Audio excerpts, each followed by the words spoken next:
Alors bonjour à vous tous, chers choisis de Jésus. Soyez les bienvenus.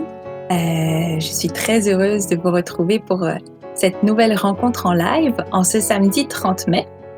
Alors, c'est le dernier samedi pour moi, la dernière fois qu'on se retrouve ensemble le samedi, mais soyez rassurés, je serai avec vous quand même les mardis à partir de la semaine prochaine. Donc voilà, c'est un petit changement d'horaire, c'est l'été, alors on a besoin de nos samedis un peu pour d'autres choses aussi. Donc voilà, on change un peu l'horaire. Alors, la vie reprend tranquillement son cours normal, bien que rien ne soit plus comme avant, hein. Et pour nous aussi, personnellement, même si nous reprenons une vie relativement normale, il est bon de ne pas oublier ce que cette période d'arrêt, de confinement nous a appris de bon. Alors, je sais que pour beaucoup, cette période n'a pas été évidente. Elle l'a pas été pour moi non plus.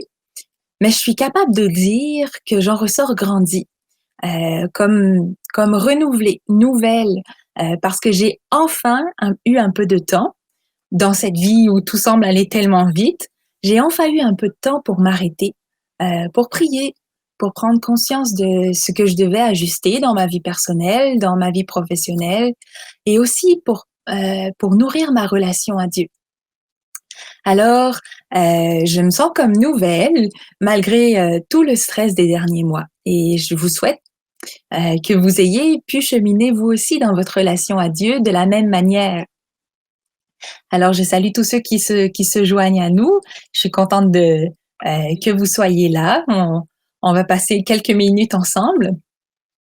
Et aujourd'hui, si vous voulez, on va prendre le temps de visiter cet endroit de nos cœurs, de nos vies où nous cultivons notre relation à Dieu. Euh, si vous voulez bien, on va parler d'union, l'union des cœurs, l'union des cœurs avec Dieu, l'union des cœurs entre nous. Et puisque demain, on célèbre la venue de l'Esprit Saint, la Pentecôte, demandons à l'Esprit Saint de nous accompagner dans cette visite des lieux de notre intimité avec Dieu. Alors viens, esprit d'unité, esprit d'union. Viens, esprit de lumière. Viens, esprit d'amour. Viens, Esprit Saint.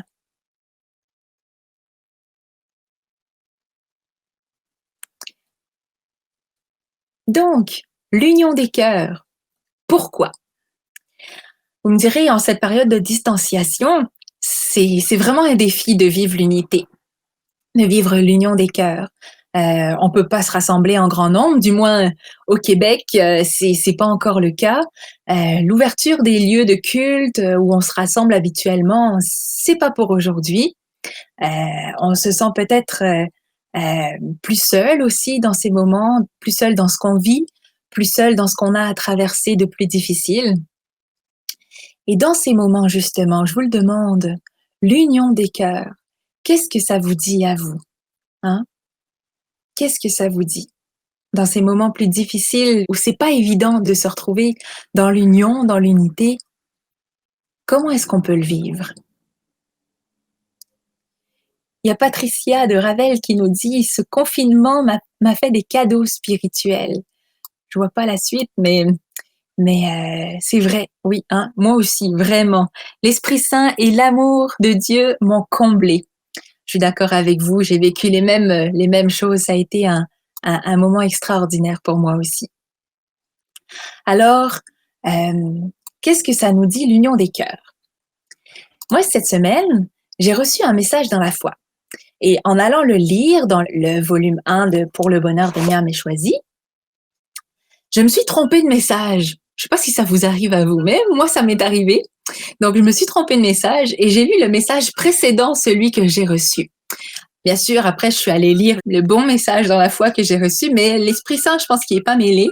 Je me suis laissée interpeller dans mon cœur par les extraits que je vais vous lire. Il s'agit de message 150 du volume 1. Alors, c'est parti pour la lecture.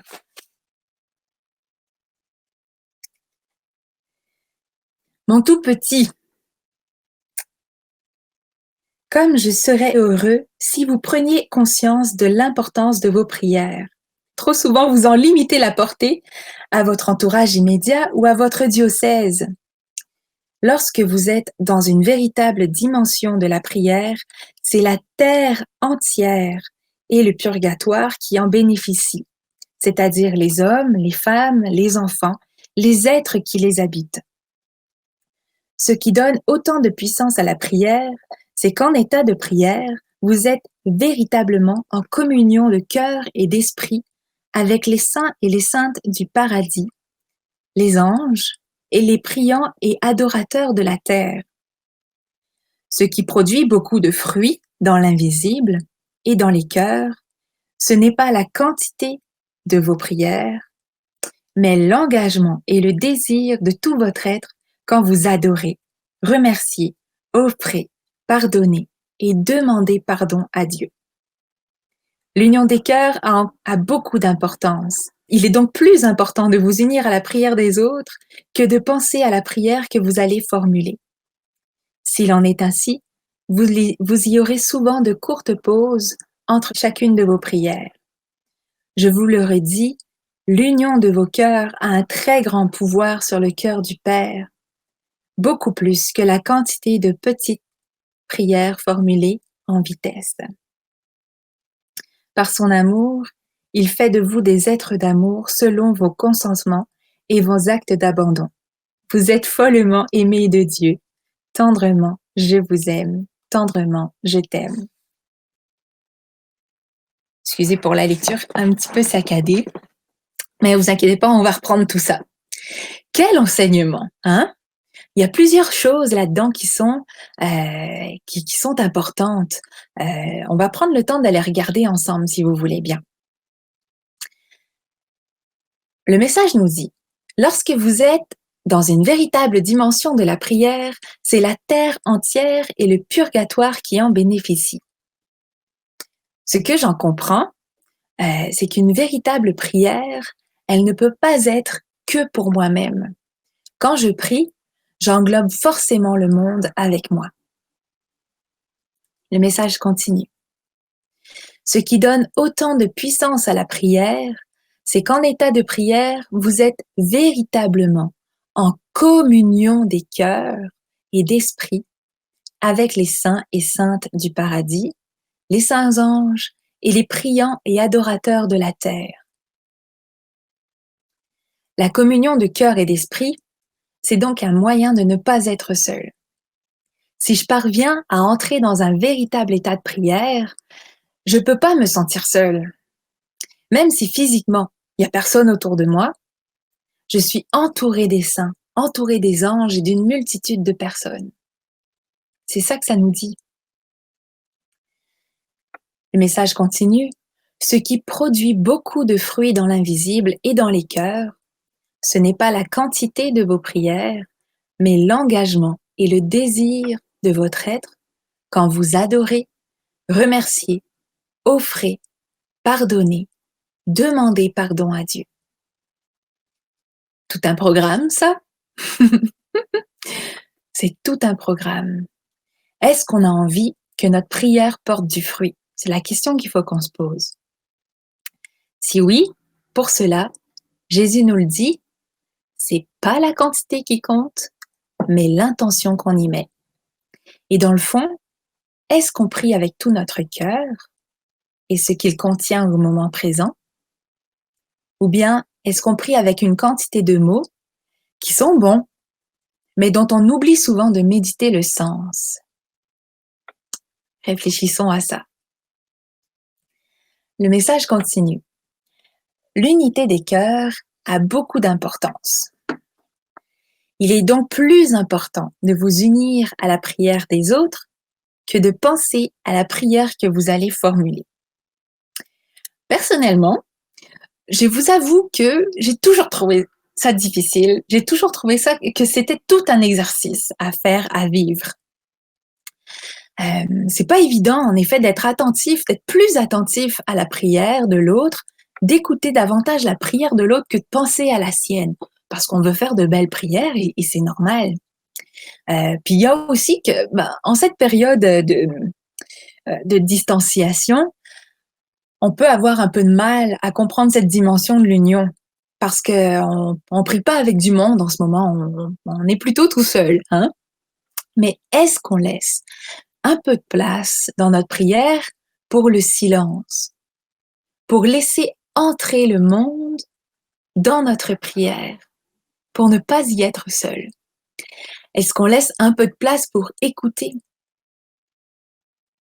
Dieu qui parle? C'est là que ça se joue.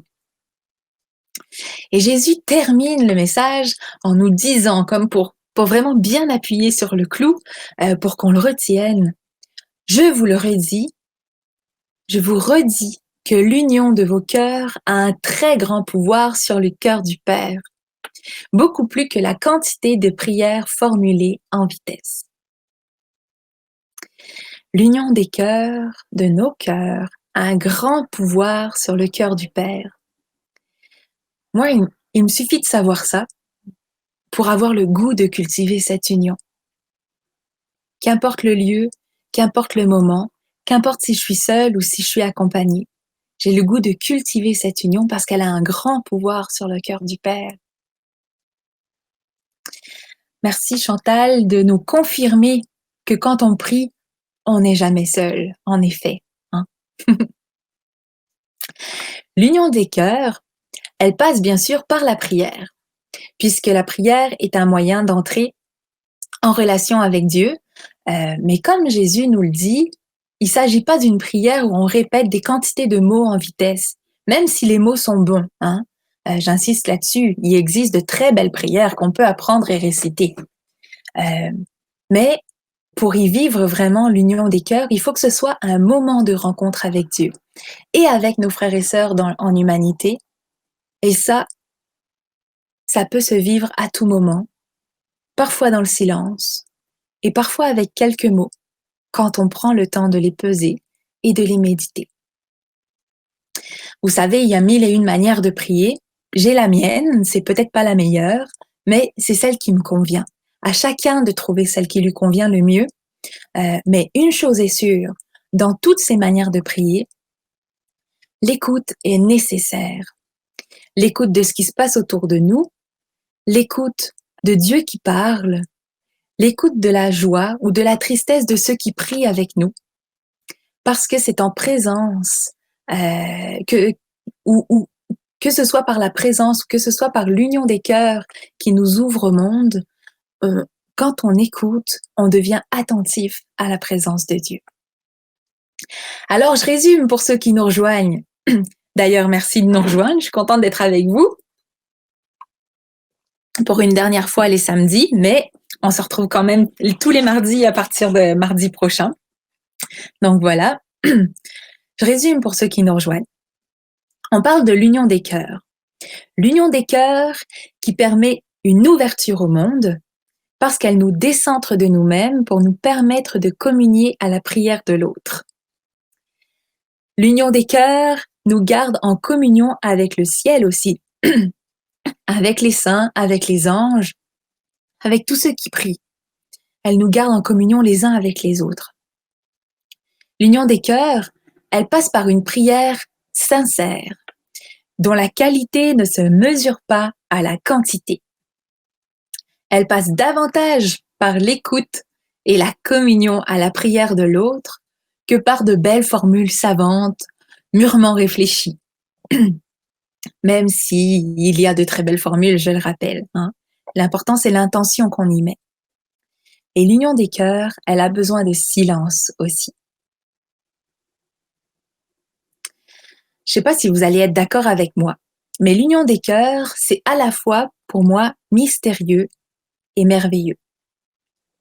On vient de parler des moyens par lesquels on peut vivre l'union des cœurs, mais s'unir au cœur de Dieu, au fond, on est en train de se demander ce que c'est, à quoi ça sert, Qu'est-ce qu'on recherche? Qu'est-ce qu'on s'attend à recevoir quand on est uni au cœur de Dieu?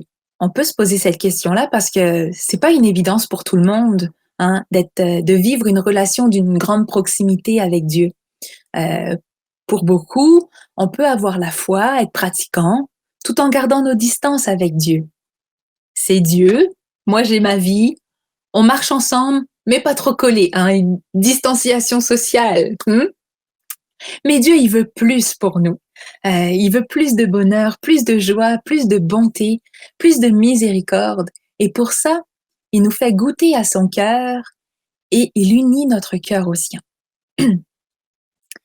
Être uni au cœur de Dieu, c'est goûter à ce qu'il est, c'est devenir comme lui, c'est devenir l'amour parce qu'il est amour.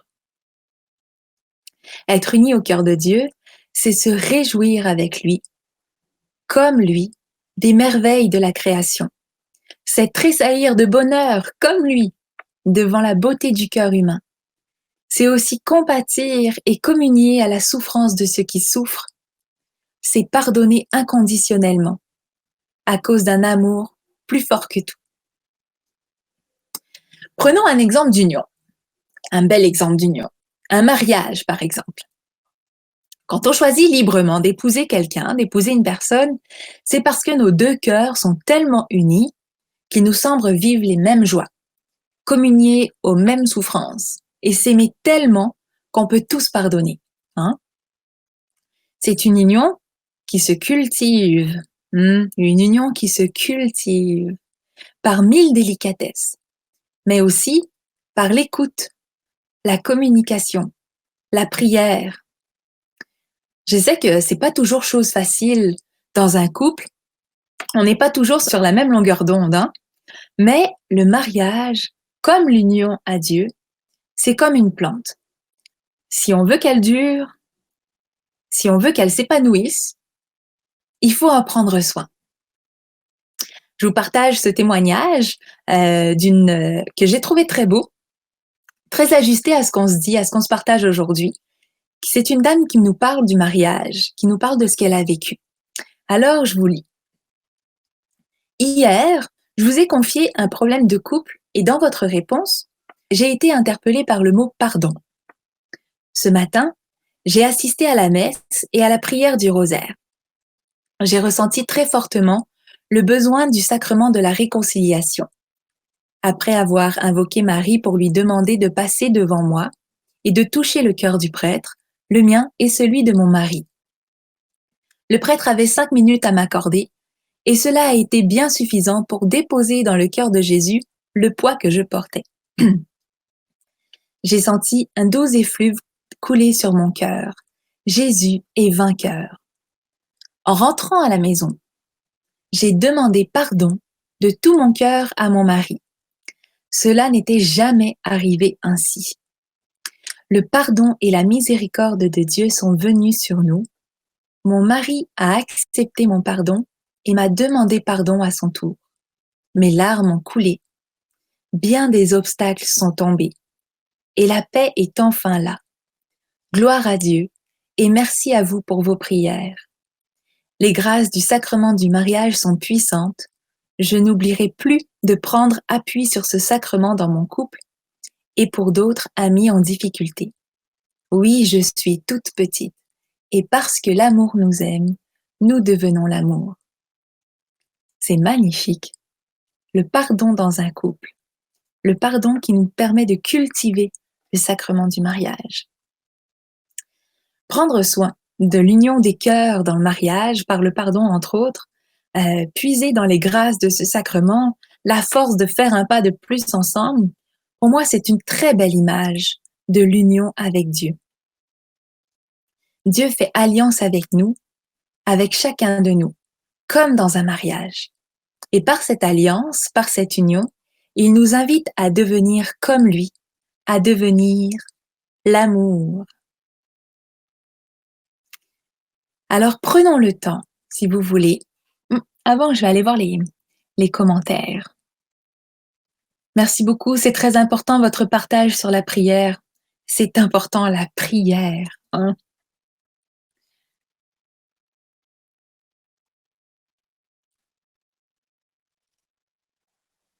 Voilà. Ah, 1 plus 1 égale 3. Formule pour construire son couple. On retient ça? Hein? Un couple sans Dieu, ça peut être très beau, là. Mais un couple avec Dieu, c'est encore mieux.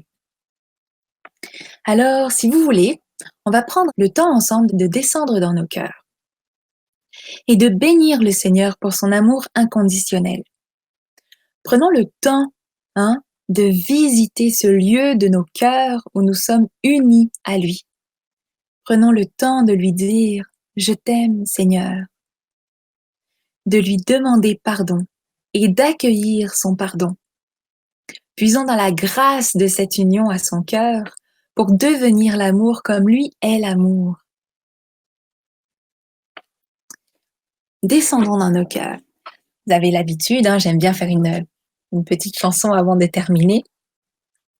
Alors ensemble, prions le Seigneur, reconnaissons que nous avons besoin de lui et donnons-lui notre consentement à le laisser cultiver cette union à l'intérieur de nous.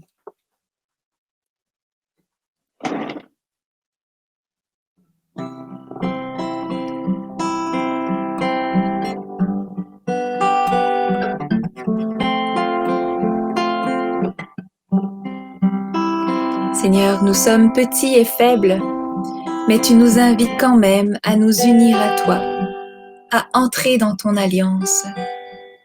Nous te donnons notre consentement à te laisser agir en nous.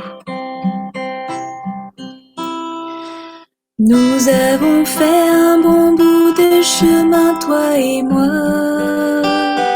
Nous avons fait un bon bout de chemin. Regarde au loin la beauté du chemin qui s'en vient. Où nos deux cœurs s'uniront dans un baiser divin.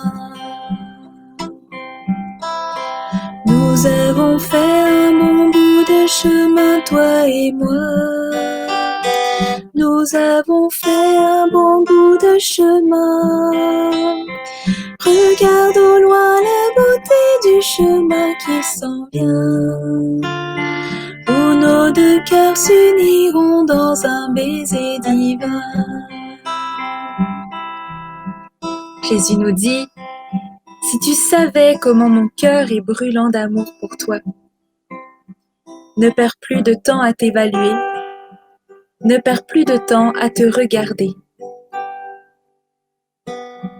Ensemble, nous avons parcouru un bon bout de chemin, mais le plus beau est à venir, car nous entrons dans l'union transformante.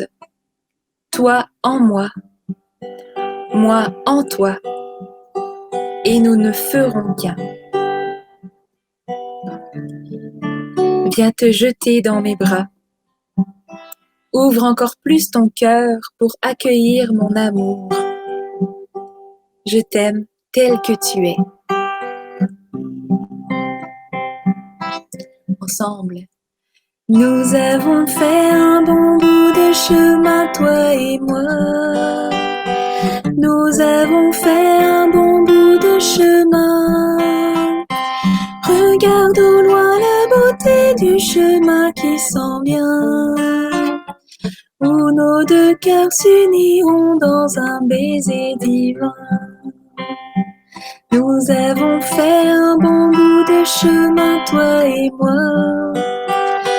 Nous avons fait un bon bout de chemin. Regarde au loin la beauté du chemin qui s'en vient. Où nos deux cœurs s'uniront dans un baiser divin.